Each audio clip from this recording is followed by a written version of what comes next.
Hey toy fans, Aaron here. Hope you're having a good week in collecting. Today we're going to check out the 6-inch Black Series Snoke with Throne Room. It's a GameStop exclusive. So let's head to that table and check it out. Taking a look at the packaging, this is of course in the red and black line. You got the Black Series logo at the top of the packaging. A large window to see Snoke in the throne room through, and then of course in the lower right corner you got the nice image artwork there of Snoke. But then what is a bit refreshing to see is that through that window, instead of just that plain red background, you do get a nice diorama type image of what appears to be the throne room.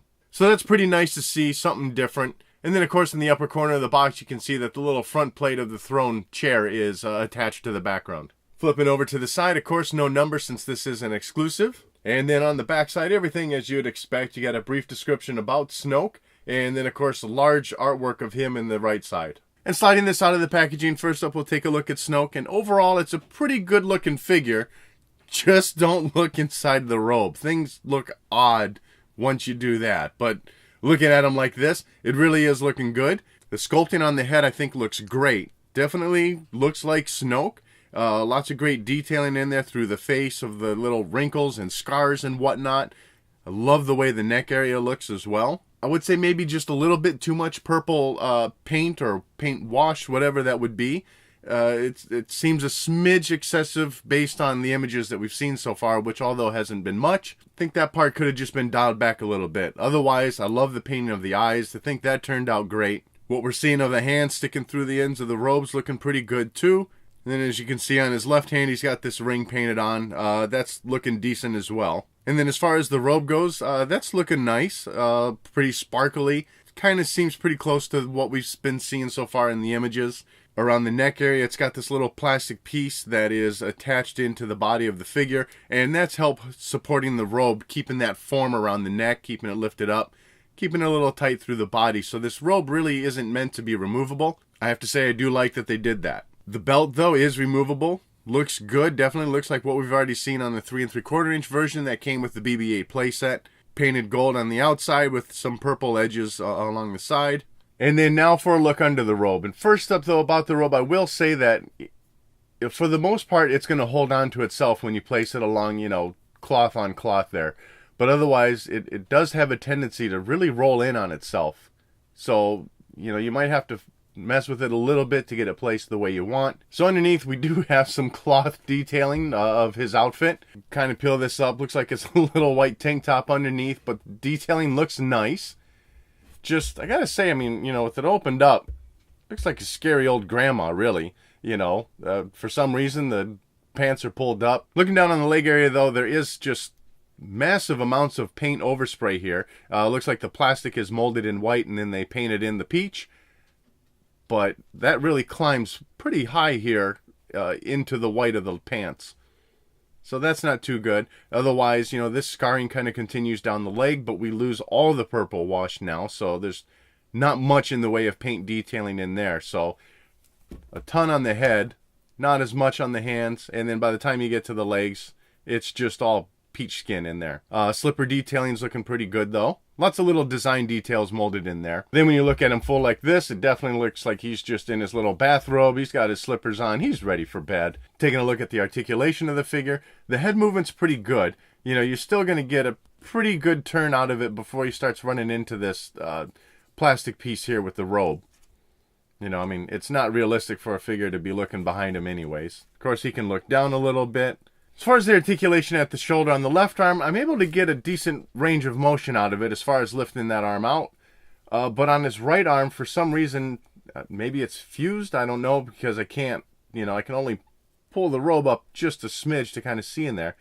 I'm not really able to get that arm up. There's really no movement for me. And I will say, though, and again, maybe this is my figure, maybe yours will be different, but as you feel through here, for some reason, my arm kind of feels like it's indented in or something. I can't think of a way to show or even look at what I'm feeling here, but something's bulging out here, and I got good range of motion on that arm.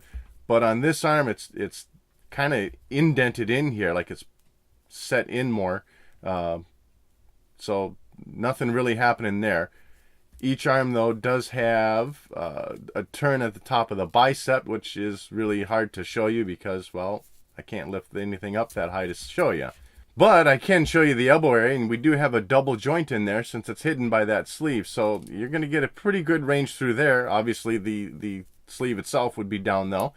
Otherwise, at the hand area, really good range of motion through there, swiveling up and down, or side to side rather, sorry. And then of course you're able to turn those hands, and both hands do go side to side. We're going to get onto the throne room now, which is really why you're buying this set. And I gotta say, this is a pretty good looking accessory piece here. It is just hollow plastic, but it feels very solid when you kind of hold it in your hand. The detailing that's in there does look really good. You have a few LED light panels or buttons or something painted in on the front side of it at the base, and then on that headrest area, that's painted on the side panels, and a few buttons on the front facing side of it. There's some nice design molded in through the headrest as well. And I like the way that seat cushion looks. I mean, it looks like it would be a little soft piece or something. And then even on the back side of the piece, you've got some detailing in through there as well. Definitely some added steps that they probably didn't need to do since no one's really going to see the back of it, but it's nice that they did that. As far as the paint detailing of this piece, like I said, these little LED lights or whatever they would be, they are painted in quite nicely. In the blue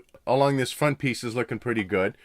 And for the most part, this blue strip through the front and the sides is looking all right. I will say, kind of missed the mark at times. I mean, that's a getting pretty nitpicky there. It is a little more noticeable on this side where you got a gray line running through here and then some blue overspray on this darker gray piece. Otherwise, though, the rest of it's looking pretty good. I mean, like I said, that's getting pretty nitpicky there. Otherwise, I don't know if it was intentional. I mean, obviously it was intentional. They didn't do it, but if this would be accurate or not is the front face here is painted dark gray on each side. But as that wraps around, the painting stops, so you just get that gray plastic. And now sliding Snoke onto the throne, really good fit here. Now again, I can't say how accurate it is to the movie as far as do his hands always lay over the edges like this? Is it not long enough to sit maybe a little more comfortably? But I gotta say, I like the way it looks. I like the hands kind of dangling over the edges a little bit. Lines up perfectly with that wrist articulation to let that happen. And of course, because of that soft robe, no problem bending the legs, getting them into position to sit there nicely on that floor piece, to get his butt sitting in the chair properly. So overall, this is a really good set. The throne looks good, the figure looks good, with the robes closed anyways. And maybe just a few minor misses on the paint detailing of the throne, but you know, once you get like a few inches away, it's gonna blend away anyways. So like I said, under a macro lens, that's getting pretty nitpicky. And so that wraps up this look at Snoke with the throne room. I'd love to know your thoughts on this set in the comment section below. And as always, thanks for watching.